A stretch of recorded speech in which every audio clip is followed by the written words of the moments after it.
Hey, welcome back, everybody. Jeff Frick here, coming to you from the Egen Lounge. We're at the House of Blues in Mandalay Bay at Google Cloud Next.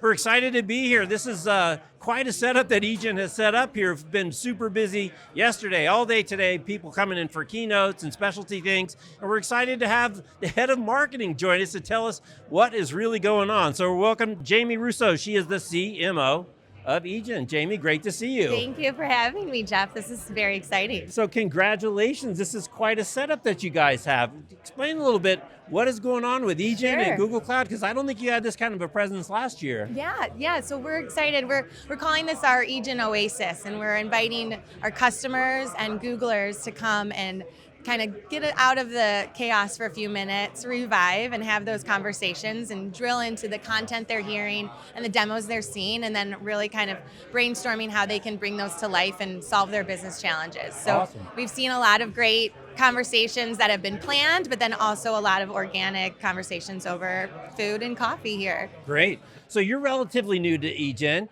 For the folks that aren't familiar with the company, what attracted you to this opportunity? Sure. And what should they know about Egen, and what makes you different than a lot of the other options that are out there? Yeah, so what attracted me to Egen is just the passion we have for our customers and bringing those Google products that they're working with to life, and really sitting with them, learning what opportunities they have and challenges they're having, and building a plan and a path forward together on how Google technology can really improve and impact their business. And so meeting our delivery team and all of our incredible talent and seeing what they're doing in the market and with our customers just really compelled me to join them and help make sure we're sharing all of the talent with our customers, the community, and the market at large. So it's interesting because you were on the Google side before, so you know kind of what's behind the covers. So from your go-to-market perspective now, to have a partner in a solution like Gemini, how does that kind of change the way you think about going to market and the partner opportunity versus going alone and not having that technology backbone? Yeah, so it's great partnering with Google because we collaborate together on how we can tackle those challenges with customers, and they also provide the information on the best way to approach those customers. So we really like going to market with Google and then kind of showing how we stay with the customer and make sure that they feel that it's been implemented and deployed in the right way. Right. And then we continue to work with those customers where we can grow and continue to help them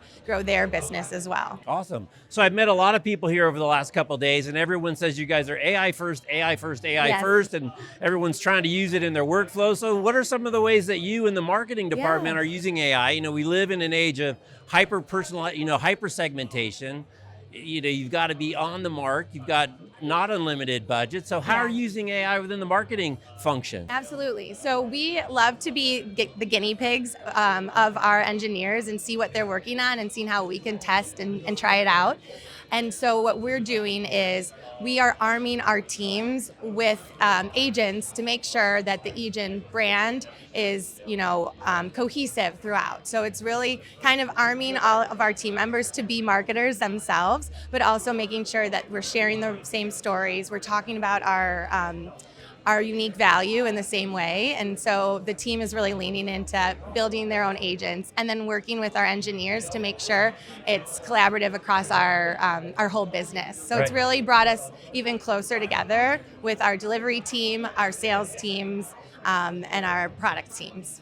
It's interesting when you play with these tools, especially the first couple times, there's always like the, oh my gosh, I can't believe it did that moment where you have to run and share. I'm curious, within your own experience, what were some of those like, oh my goodness, this is like completely different times? So I think what's really been fun is our team has built an agent where we have all of our brand guidelines and all of our content and how we speak to the market and speak to our customers and speak to Google.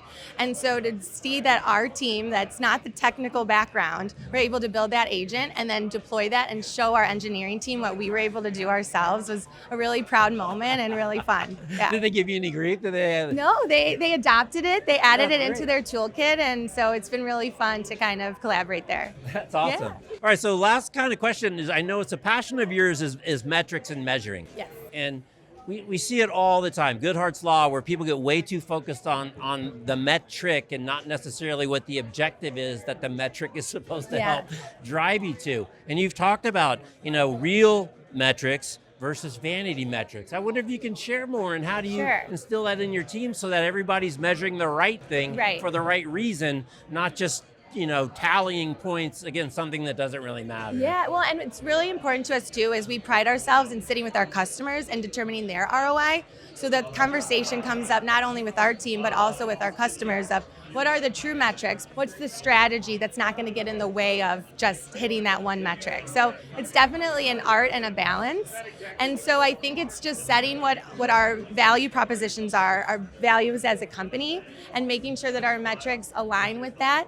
And we're kind of keeping pulse. What's important to us too is to make sure that the marketing team's metrics align with the go-to-market team as a whole. So when we are showing impact that we're having, it makes sense and it resonates. And it's not just marketing, we hit all of our numbers and we're crushing it, but then it's a quarter that we didn't hit our numbers. So it's really important that we collaborate across the go-to-market team to make sure what we're measuring and what we're seeing happen in pipeline and brand recognition is aligned to what our team members are seeing as well. And that's so important, because that can be so misaligned, right? Between sales and marketing, what they want and what marketing is producing and what they need for customer support can be very different. And they're so great about keeping us informed in what messaging is working or where are they seeing these opportunities. So then we can be really agile and make sure that we lever up on that channel versus maybe something that isn't yielding the same result. So it's really important to kind of keep pulse with the things we're producing and collaborating on and how they're performing in the market to make those adjustments. Awesome. Well, Jamie, thanks again for stopping by. I know you're busy, and it's really been quite an event here at the Egen Lounge here at the House of Blues. So thanks for having us along. Thank you so much. We've loved having our customers here, Googlers here, and it's just been a great experience for us. And we're thrilled, and we hope to be back in the same way and bigger next year. Well, congrats to you and the team. I know it's a lot of hard work that goes into these things. It doesn't just happen by itself. Thank you so much, Jeff. All right, she's Jamie. I'm Jeff from the Egen Lounge. That's right, House of Blues, Mandalay Bay, Google Cloud next. Thanks for watching. We'll see you next time. Take care. Bye-bye.